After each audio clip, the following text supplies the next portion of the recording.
আসসালামু আলাইকুম প্রিয় শিক্ষার্থীরা, কেমন আছো? আজকে আমি যে বিষয়টা নিয়ে আলোচনা করব সেটি হচ্ছে রাইট ফর্ম অফ ভার্ব নিয়ে। এবং আমরা জানি right form of verb SSC পর্যায়ে এবং এইচএসসি পর্যায়ে খুবই গুরুত্বপূর্ণ একটা টপিক। কারণ আমরা জানি যে একটা সেন্টেন্স গঠন করার বেলায় একটা সাবজেক্ট এবং একটা ভার্ব লাগে, এবং একটা সেন্টেন্সের মেইন একটা পার্ট হচ্ছে verb. So right form of verb এই জন্যই প্রত্যেকটা গ্রামাটিক্যাল পার্টের জন্য, অর্থাৎ যে পার্টগুলো, যে টপিকগুলো থেকে কোয়েশ্চেন এসে থাকে, এগুলোর জন্য গুরুত্বপূর্ণ। রাইট অর্থ হচ্ছে সঠিক, ফর্ম অর্থ হচ্ছে ধরন, গঠন, অবস্থান, আর আরেকটা ফ্রম আছে। এই ফ্রম আর ফর্ম এটা ভিন্ন, কিন্তু এটা হচ্ছে থেকে বোঝায়, এটা একটা প্রিপোজিশন এটা। আর এই ফর্ম অর্থ হচ্ছে ধরন, গঠন, অবস্থান, সঠিক ধরন, গঠন, অবস্থান অফ ভার্ব, ক্রিয়ার বা কাজে। এই রাইট ফর্ম ভার্ব আমরা ভালো করে করতে গেলে, অর্থাৎ রুলসের সাগরে যদি আমরা হাবুডুবু খেতে না চাই, আমাদেরকে এই ভার্বের বিস্তারিত জানা লাগবে। এই ভার্বটা প্রধানত দুই প্রকার, একটা হচ্ছে কি ফাইনাইট ভার্ব আর একটা হচ্ছে নন ফাইনাইট ভার্ব। ফাইনাইটকে বাংলাতে বলা হয় সমাপিকা, আর নন ফাইনাইটকে বলা হয় অসমাপিকা। তার মানে আমরা বুঝতে পারলাম একটা সেন্টেন্স বা শর্ত যে সাবজেক্ট প্লাস ভার্ব আমি লিখলাম, এই ভার্বের জায়গায় আমরা চাইলে দুই ধরনের ভার্ব বসানোর কথা চিন্তা করতে পারি। একটা হচ্ছে ফাইনাইট ভার্ব আর একটা হচ্ছে নন ফাইনাইট ভার্ব। এই দুই ধরনের ভার্ব বসানোর কথা চিন্তা করতে পারি। এখন দেখি আমরা ফাইনাইট ভার্ব মানে কি। ফাইনাইট ভার্ব মানে হচ্ছে সমাপিকা ক্রিয়া, অর্থাৎ যে কাজটা শেষ হয় বা সম্পন্ন হয়। আর অসমাপিকা মানে হচ্ছে যে কাজটা শেষ হয় না বা সম্পন্ন হয় না। তাহলে আমরা এই ভার্বের জায়গায় যখন নন ফাইনাইট ভার্ব বসাবো, তখন ভার্বের কাজটা শেষ হবে না, সম্পন্ন হবে না। তো একটা সেন্টেন্সে যখন দেখবো যে ক্রিয়ার কাজটা শেষ হয় নাই, সম্পন্ন হয় নাই, তাহলে সেন্টেন্সটাই হবে না। এই জন্য আমরা বলতে পারি যে নন ফাইনাইট ভার্ব দিয়ে কখনো কোনো সেন্টেন্স হয় না। সেন্টেন্স হতে হলে সাবজেক্টের পরপর এই যে ভার্ব দেখতে পাচ্ছি, এই ভার্বের জায়গায় ফাইনাইট ভার্ব থাকতে হবে। কোন ভার্ব থাকতে হবে? ফাইনাইট ভার্ব থাকতে হবে। তাহলে যে ভার্বগুলো বসালে সেন্টেন্স হবে না, সেই নন ফাইনাইট ভার্বগুলো চলুন জেনে নিই। নন ফাইনাইট ভার্ব প্রধানত তিন প্রকার: ইনফিনিটিভ, জেরান্ড, পার্টিসিপল। ইনফিনিটিভ হচ্ছে যখন কোনো ভার্বের আগে টু যুক্ত হয়, অর্থাৎ টু প্লাস ভার্বকে ইনফিনিটিভ বলা হয়। এবং ইনফিনিটিভের একটা বৈশিষ্ট্য হচ্ছে গিয়ে এই টু এর পরে যে ভার্বটা বসে সেটা সবসময় বেস ফর্মে থাকে। ভার্বের বেস ফর্ম মানে কি? বেস মানে হচ্ছে ভিত্তি, তাই না? আমরা জানি এটা। বেস ফর্ম মানে হচ্ছে যে ভার্বের সাথে এস বা ইএস বা আইএনজি বা ইডি এগুলো কিছুই যুক্ত হয় না, বা এটা কোনো ফর্মে ট্রান্সফর্ম হয় না, এটা একেবারে বেসিক ফর্মে থাকে, এটা হচ্ছে বেস ফর্ম, অর্থাৎ এটার নাম হচ্ছে ইনফিনিটিভ। যেমন আমরা বলতে পারি টু সি, টু গো, এগুলো হচ্ছে ইনফিনিটিভ। এরপর আসে জেরান্ড। জেরান্ড হচ্ছে ভার্বের সাথে আইএনজি, ভার্বের সাথে আইএনজি হলে সেটাকে জেরান্ড বলা হয়। এরপর হচ্ছে পার্টিসিপল। পার্টিসিপল প্রথমটা হচ্ছে প্রেজেন্ট পার্টিসিপল, অর্থাৎ পার্টিসিপলটা আবার তিন ধরনের। একটা হচ্ছে প্রেজেন্ট পার্টিসিপল, তারপর হচ্ছে পাস্ট পার্টিসিপল, এরপর হচ্ছে পারফেক্ট পার্টিসিপল। এই পার্টিসিপলের প্রথম যেটা প্রেজেন্ট পার্টিসিপল, এটাতে এটার যে বৈশিষ্ট্যটা সেটা হচ্ছে এটাও ভার্বের সাথে আইএনজি যুক্ত থাকবে।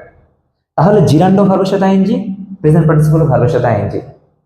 এখন আমরা কখন কোনটাকে জেরান বলবো, কখন কোনটাকে প্রেজেন্ট পার্টিসিপল বলবো, এটা আমরা হয়তো অনেকে জানি। সেটা হচ্ছে গিয়ে যখন ভার্বের সাথে আইএনজিটা নাউনের মতো কাজ করবে, তখন সেটাকে আমরা জেরান বলবো। আর যখন ভার্বের সাথে আইএনজিটা অ্যাডজেক্টিভের মতো কাজ করবে, তখন সেটাকে আমরা প্রেজেন্ট পার্টিসিপল বলবো। আমরা ছোট ছোট করে কয়েকটা উদাহরণ দিচ্ছি। যেমন আমি যদি বলি যে he works every day, works every day, তাহলে এই যে ওয়ার্কটা, এটা একটা কাজ, কাজের নাম, এটা একটা ভার্ব, এটা একটা সাবজেক্ট, আমরা জানি। এখন এই ভার্বটাকে আমি এখানে লিখতেছি যে walking is good for health, walking is good for health. তাহলে এখন এটা হচ্ছে ভার্ব, এটা হচ্ছে গিয়ে সাবজেক্ট। আমরা এর আগে একটা ক্লাসে জেনেছিলাম যে সাবজেক্টে সবসময় নাউন বা প্রোনাউন বসে, সবসময় নাউন বা প্রোনাউন বসে। তাহলে এই সাবজেক্টে এই যে আমরা ওয়াকিং ওয়ার্ডটা দেখতে পাচ্ছি, এটা কিন্তু প্রোনাউন না, এটা কখনো প্রোনাউন হবে না, এবং এটা প্রোনাউনের মতো দেখতে মনে হয় না। এটা যে কেউ বুঝবে এটা কখনোই একটা প্রোনাউন হতে পারে না। তাহলে এটা নিশ্চিতভাবে আর কি হতে পারে? নাউন হতে পারে। এটা হচ্ছে একটা যুক্তিগুণ। এরপরে আমরা আরেকটা দৃষ্টিকোণ থেকে দেখতে পারি, আরেকটা যুক্তি দিয়ে দেখতে পারি। সেটা হচ্ছে যে ওয়াক অর্থ হাঁটা, এই হাঁটার কাজটা এখানে সে করতেছে, বাট এখানে এই ওয়াকের কাজটা কেউ করতেছে না, এবং এটা একটা কাজের নাম বোঝাচ্ছে, যেটাকে বাংলা ব্যাকরণে বলা হয় ক্রিয়াবাচক বিশেষ্য, অর্থাৎ কাজটা কেউ করতেছে না, কাজের নাম বোঝায়।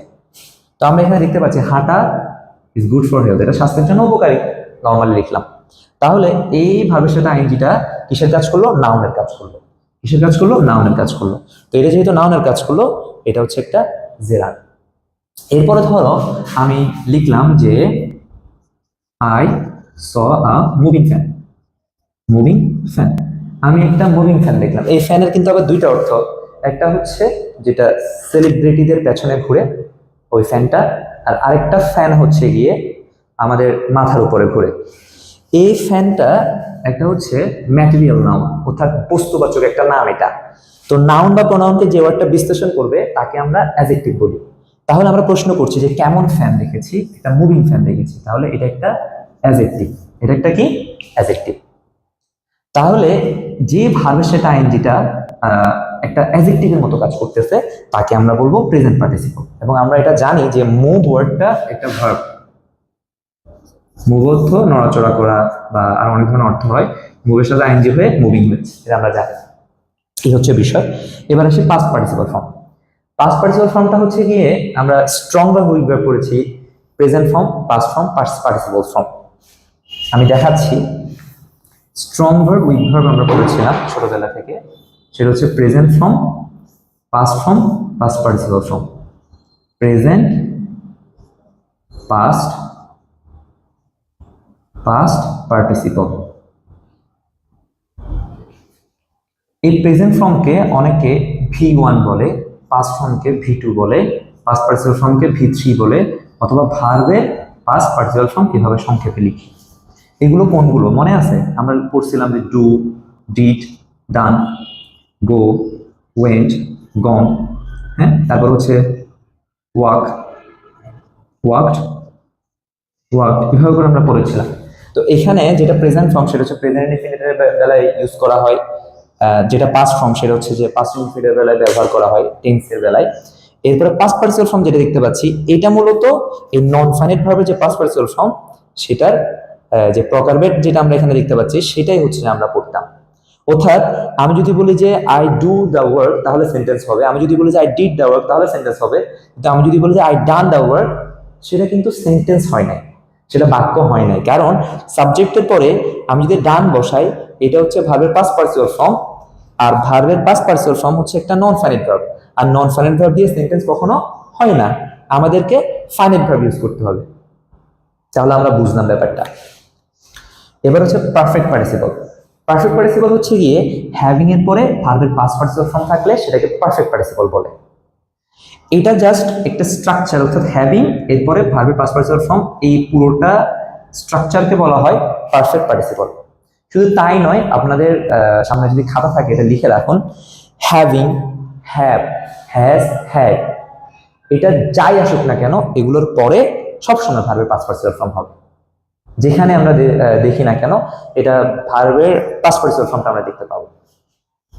তাহলে আমরা নন ফাইনাইট ভার্ব সম্পর্কে বিস্তারিত জানলাম। এবার আমরা জানবো ফাইনাইট ভার্ব সম্পর্কে, যে অর্থাৎ যেগুলো দিয়ে সেন্টেন্স হবে। এই ফাইনাইট ভার্ব প্রধানত দুই প্রকার, একটা হচ্ছে প্রিন্সিপাল ভার্ব আর একটা হচ্ছে অক্সিলিয়ারি ভার্ব।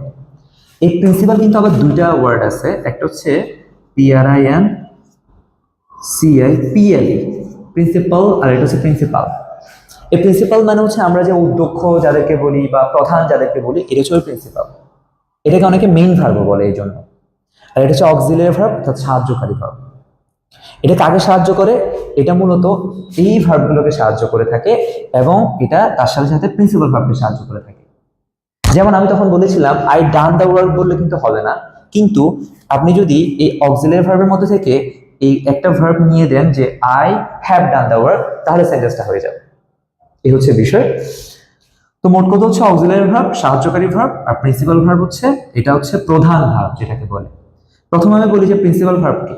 প্রিন্সিপাল ভার্ব হচ্ছে ওই ভার্বগুলো যেগুলো দ্বারা রিয়েলি কাজ করা বোঝায়, অর্থাৎ যাওয়া, খাওয়া, বসা, কথা বলা, টক, সি, মুভ, সেই, তারপরে হচ্ছে রিড, রাইট, এই সবগুলা ওয়ার্ড দ্বারা স্পেশালি বা যেভাবে হোক না কেন, আমরা যেভাবে বলি না কেন, এগুলো দ্বারা অরিজিনালি কাজ করা বোঝাচ্ছে।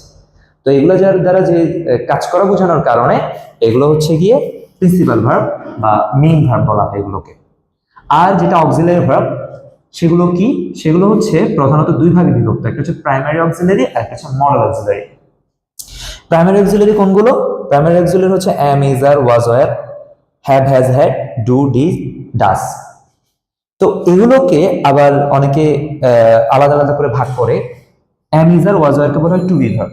আমরা রাইট ফর্ম ভার্বে উপরে যে বক্সটা দেওয়া থাকে অথবা ইন্টারমিডিয়েট লেভেলে অ্যান্সারের পাশে যে ব্র্যাকেট দিয়ে যে একটা ক্লু দেওয়া থাকে, ওখানে বি শব্দটা দেখতে পাই। আমরা এই বি শব্দটা দেখতে পাই, অর্থাৎ এখানে যে বিটা দেখতে পাচ্ছি আমরা, এই যে বিটা দেখতে পাচ্ছি, এটা দেখতে পাই। এটার মানে হচ্ছে am, is, are, was, were আমরা ইউজ করতে পারবো, অথবা এই বি ওয়ার্ডটাকেও ইউজ করতে পারবো আমরা চাইলে। এরপর হচ্ছে to have verb. To have verb মানে হচ্ছে হ্যাভ, হ্যাজ, হ্যাড, এগুলো আমরা চিনি জানি। আর টু ডু ভার্ব হচ্ছে ডু, ডিড, ডাজ, এগুলো হচ্ছে প্রাইমারি অক্সিলারি। আর মডেল অক্সিলারি কোনগুলো? মডেল অক্সিলারি আমি এখানে লিখলাম না, এখানে জায়গা সংকুলান রয়েছে, আমি আপনাদের মুখে বলে দিচ্ছি। সেগুলো কোনগুলো? Can, could, shall, should, will, would, may, might, must, need, dare, have to, has to, had to. এছাড়াও রয়েছে অট টু। এরপরে দুইটা প্রেস মডেল অক্সিলারির মতো কাজ করে থাকে, সেগুলো হচ্ছে উড রাদার, হ্যাড বেটার। এই ওয়ার্ডগুলো মডেল অক্সিলারির মতো কাজ করে থাকে। সো আমরা মডেল অক্সিলারি জানলাম যে এগুলোই মডেল অক্সিলারি ভার্ব আর এগুলো প্রাইমারি অক্সিলারি ভার্ব। এই হচ্ছে ভার্বের বিস্তারিত। এই বিস্তারিত ভার্বের চার্টটা, এগুলো যদি আপনি চিনেন এবং মনে রাখতে পারেন, তাহলে রাইট ফর্ম ভার্ব আপনার জন্য অনেক ইজি হয়ে যাবে। সো আমরা নেক্সট ক্লাসে আরো বিস্তারিত জানবো এবং রাইট ফর্ম ভার্বটাকে কিভাবে সহজে আয়ত্ত করতে পারবো সেটা আমরা জানবো। ধন্যবাদ সবাইকে। আসসালামু আলাইকুম।